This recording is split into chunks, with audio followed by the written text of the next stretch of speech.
بسم اللہ الرحمن الرحیم وبہ نستعین. مشاہدین کرام، حضرات و خواتین، السلام علیکم ورحمۃ اللہ وبرکاتہ.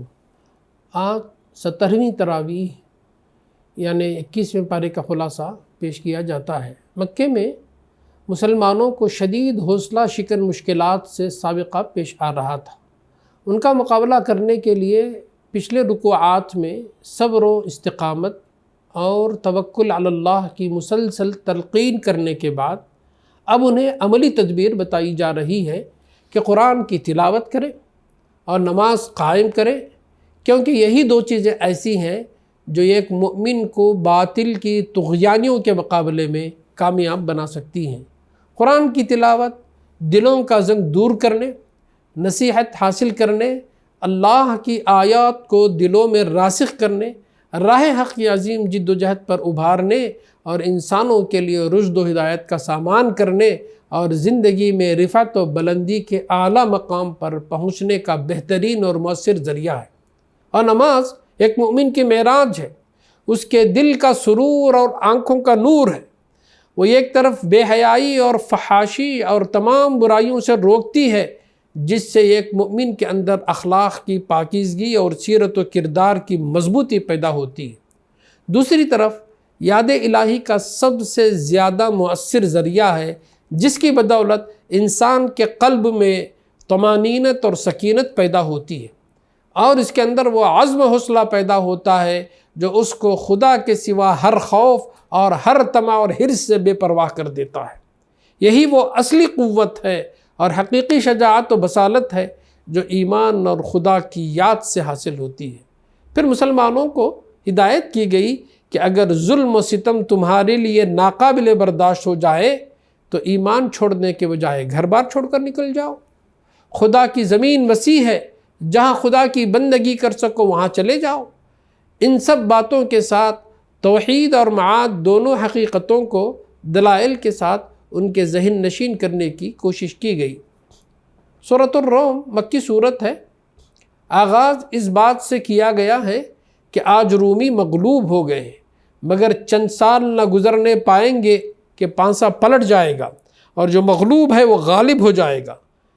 اس تمہید سے یہ مضمون نکل آیا کہ انسان اپنی سطح بینی کی وجہ سے وہی کچھ دیکھتا ہے جو بظاہر اس کی آنکھوں کے سامنے ہوتا ہے، مگر اس ظاہر کے پیچھے جو کچھ ہے اس کی اسے خبر نہیں ہوتی. جب دنیا کے ذرا ذرا سے معاملات میں آدمی اپنی ظاہر بینی کی وجہ سے غلط تخمینے لگا بیٹھتا ہے، بحیثیت مجموعی پورے زندگی کے معاملے میں ظاہر حیات دنیا پر اعتماد کر کے بیٹھنا کتنی بڑی غلطی ہے. اس طرح روم و ایران کے معاملے سے تقریر کا رخ آخرت کی طرف پھر جاتا ہے. انہیں یہ سمجھانے کی کوشش کی جاتی ہے کہ آخرت ممکن بھی ہے، معقول بھی ہے، اس کی ضرورت بھی ہے. اس سلسلے میں آخرت پر استدلال کرتے ہوئے کائنات کے جن آثار کو شہادت میں پیش کیا گیا ہے وہ بعین ہی وہی آثار ہیں جو توحید پر بھی دلالت کرتے ہیں. مثلا یہ کہ وہ زندہ میں سے مردے کو نکالتا ہے اور مردے میں سے زندے کو نکال لاتا ہے اور زمین کو اس کی موت کے بعد زندگی بخشتا ہے. اس کی قدرت کی نشانیوں میں سے یہ ہے کہ اس نے تمہیں مٹی سے پیدا کیا، پھر یکایک زمین میں تم انسان کی شکل میں پھیلتے چلے جا رہے ہو. اس طرح اس نے تمہارے لیے تمہاری ہی جن سے بیویاں بنائی تاکہ تم ان کے پاس سکون حاصل کر سکو اور تمہارے درمیان محبت اور رحمت پیدا کر دی. اسی طرح آسمانوں اور زمین کی پیدائش میں، تمہاری زبانوں اور تمہارے رنگوں کے اختلاف میں، تمہارے رات اور دن کو اس کا فضل تلاش کرنے میں بڑی نشانیاں ہیں. اسی طرح اس کی قدرت کی نشانیوں میں سے یہ بھی ہے کہ وہ تمہیں بجلی کی چمک دکھاتا ہے خوف اور طمع کے ساتھ اور آسمان سے پانی برساتا ہے، مردہ زمین کو اس کے ذریعے زندہ کرتا ہے. آسمان اور زمین اسی کے حکم سے قائم ہے. پھر جب وہ تم کو زمین سے نکلنے کے لیے ایک ہی بار پکارے گا تو تم اچانک نکل پڑو گے.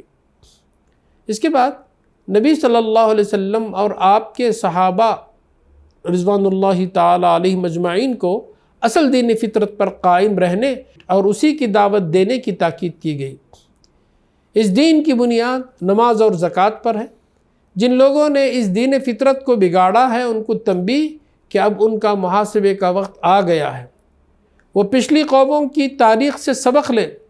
حضرت صلی اللہ علیہ وسلم کو تسلی کہ تم صبر کے ساتھ اپنے کام میں لگے رہو اور فیصلے کے دن کا انتظار کرو۔ کلام کے خاتمے پر تمثیل کے پیرائے میں لوگوں کو سمجھایا گیا کہ جس طرح مردہ پڑی ہوئی زمین خدا کی بھیجی ہوئی بارش سے یکایک جی اٹھتی ہے، اسی طرح خدا کی بھیجی ہوئی وحی و نبوت بھی مردہ پڑی ہوئی انسانیت کے حق میں ایک باران رحمت ہے، ایک رحمت کی بارش ہے۔ اس موقع سے فائدہ اٹھاؤ گے تو یہی عرب کی سرزمین رحمت الہی سے لہلہا اٹھے گی، فائدہ نہ اٹھاؤ گے تو اپنا ہی نقصان کرو گے۔ سورہ لقمان مکی صورت ہے۔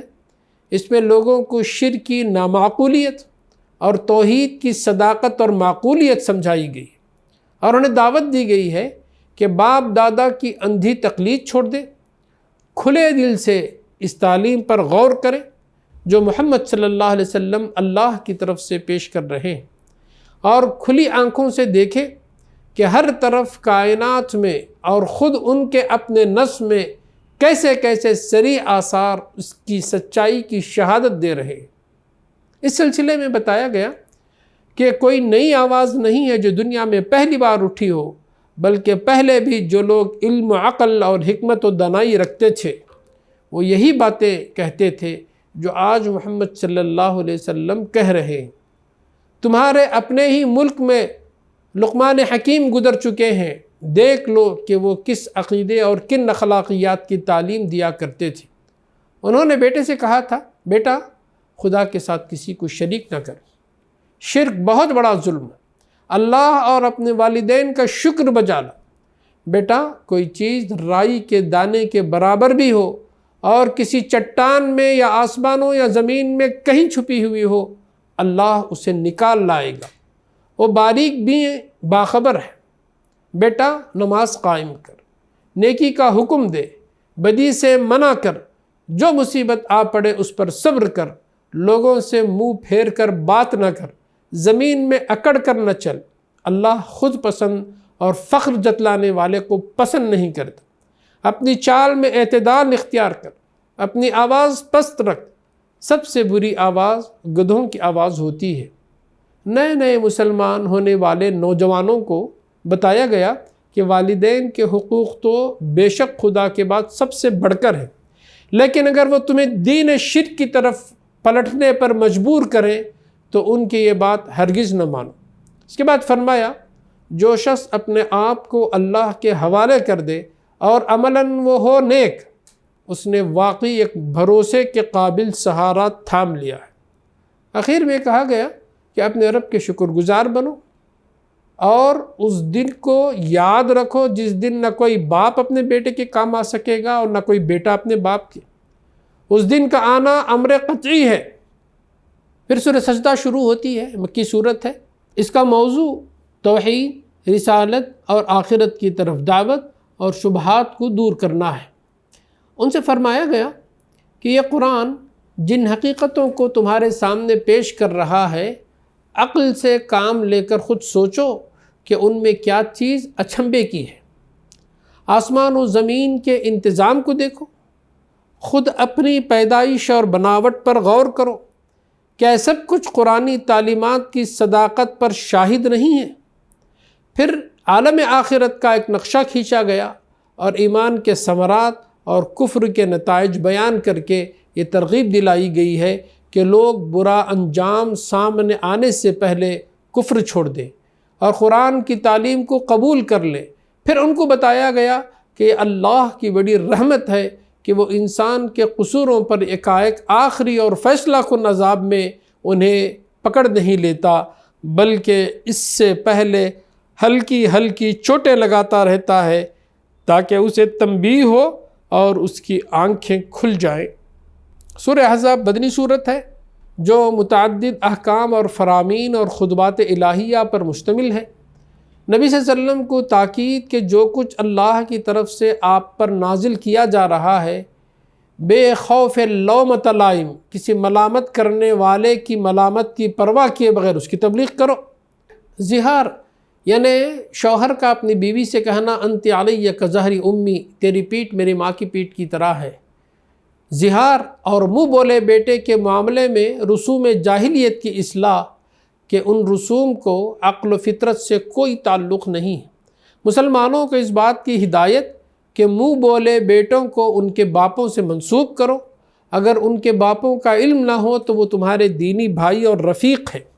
ازواج نبی صلی اللہ علیہ وسلم کا درجہ امہات المؤمنین کا ہے۔ غزوہ احزاب کے واقعات پر اجمالی تبصرہ اور اسوہ رسول صلی اللہ علیہ وسلم کو اپنانے کی تلقین کی گئی۔ وآخر دعوانا ان الحمد للہ رب العالمین۔ السلام علیکم ورحمۃ اللہ وبرکاتہ۔